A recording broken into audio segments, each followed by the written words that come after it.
Hello, my name is Pablo Christmann. Thank you for joining my talk on a mode choice experiment we implemented in FReDA, the German Family Demographic Panel Study.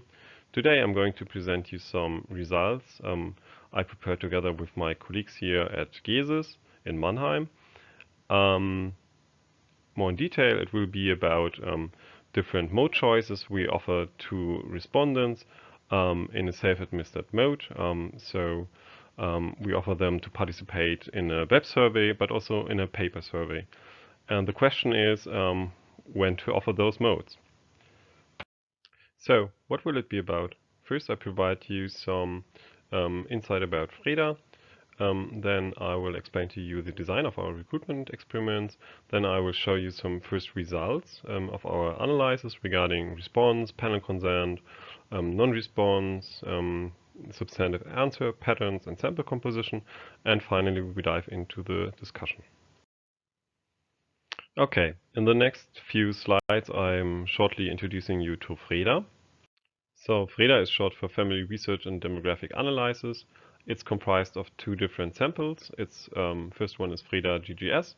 It's a probability-based sample of 18 to 49 years old with currently 22,000 panelists in it. Then it will also continue a long-established family demographic study, namely PERFORM. FReDA is conducted in a multi-actor design, so we do not only wish to target our target persons, but also interview their partners.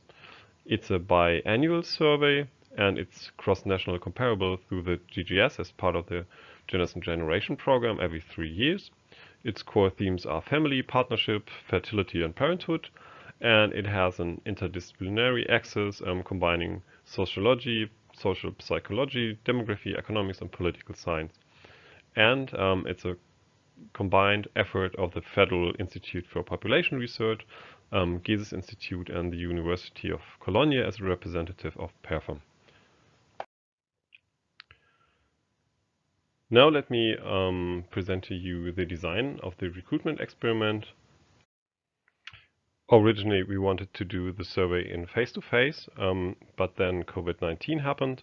Instead, we switched to self-administered mixed-mode surveys where we offered respondents an online questionnaire optimized for mobile devices and a paper-based questionnaire sent by mail.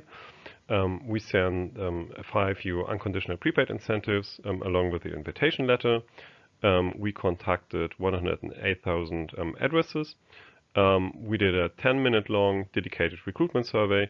Very simple to answer, very simple to follow. Overall, we achieved a quite good response rate with 38%.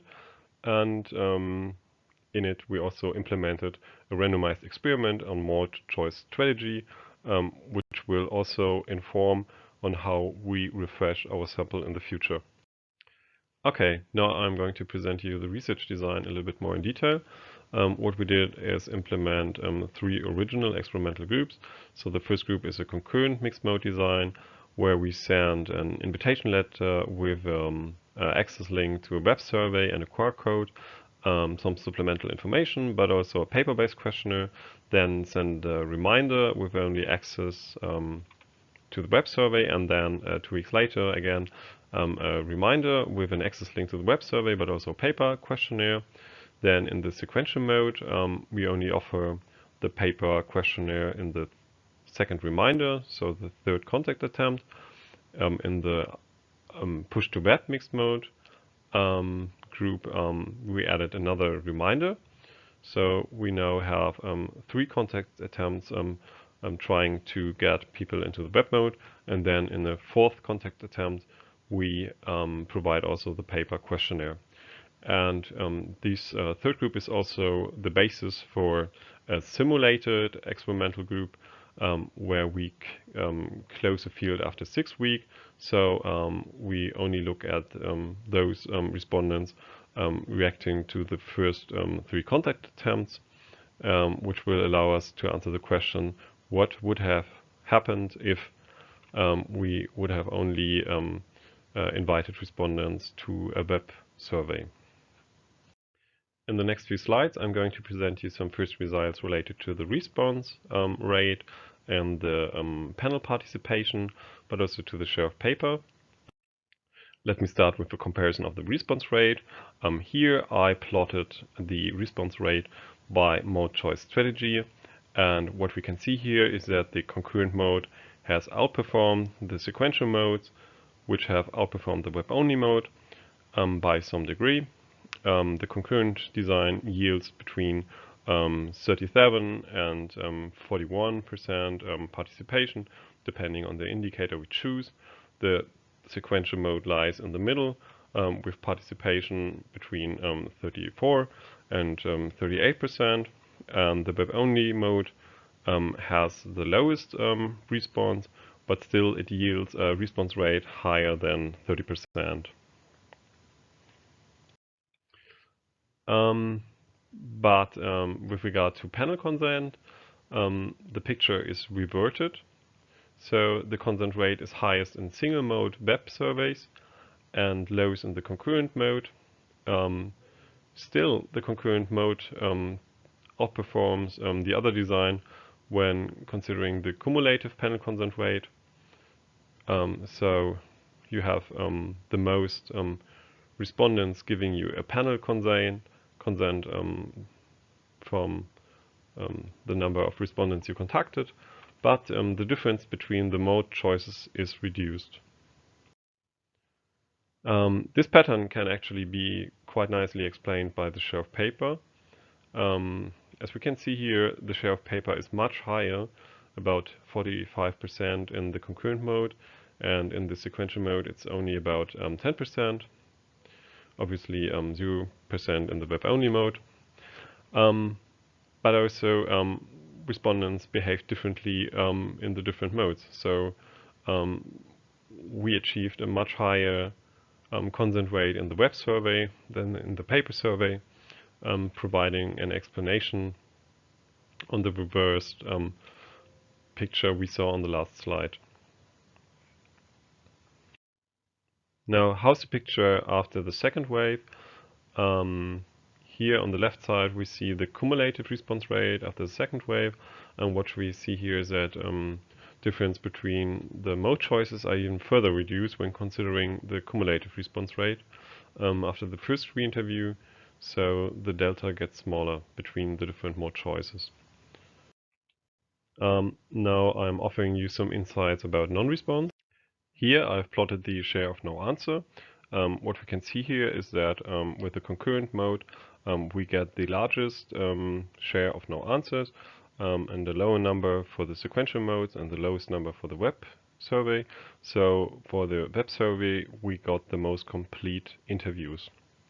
Regarding the break-off rates, we see a slightly lower number for the concurrent mode than the sequential modes, which is due to the fact that people do not send back the paper questionnaire that they do not wish to complete. Regarding the partial interview rate, the picture is slightly reversed, so we have a higher number of partial interviews in the concurrent mode than in the sequential modes. But what about outcomes for substantive answers? What I did is to plot all ordinal rating scales of the questionnaire. I have rescaled all the values between 0 and 1 and plotted them here by experimental group.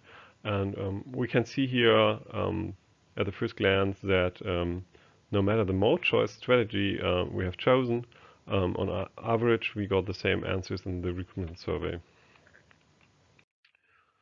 When we look at the variances, we see a very similar picture.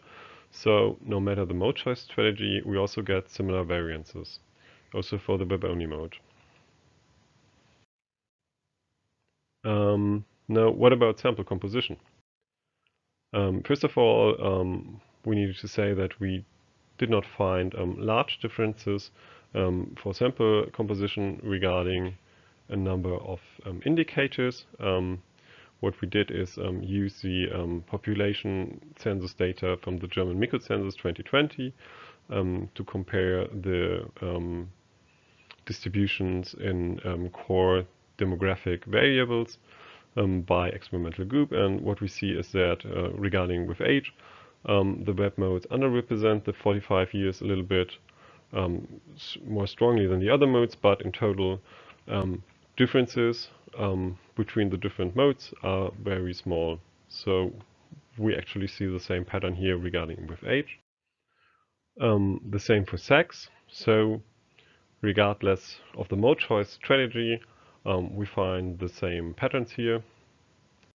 Regarding education, we find no large differences between the mode choice strategies, but still find that the web mode slightly overrepresents the highly educated a little bit more than the other mode choice strategies.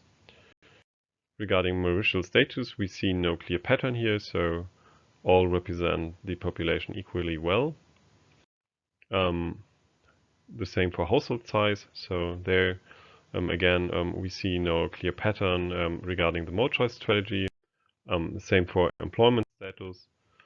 With regard to household income, we find that the web mode slightly overrepresents the high income group a little bit more than the other modes, and underrepresents the low income group a little bit more than the other modes, but differences are not terribly large. Regarding nationality, again we find no difference between the different mode choice strategies, and same for urbanity, where we find no large differences between the modes. Now let's move to the discussion. In conclusion, the concurrent design performed best with respect to response rate, but the advantage is reduced when considering the panel consent rate or cumulative response rate. After our experiences, we think it is feasible to build a register-based panel study in self-administered modes. And for us, also the single mode web survey looks like a viable alternative for our age group. Thank you for listening to my presentation, and now I'm looking forward to your questions and remarks.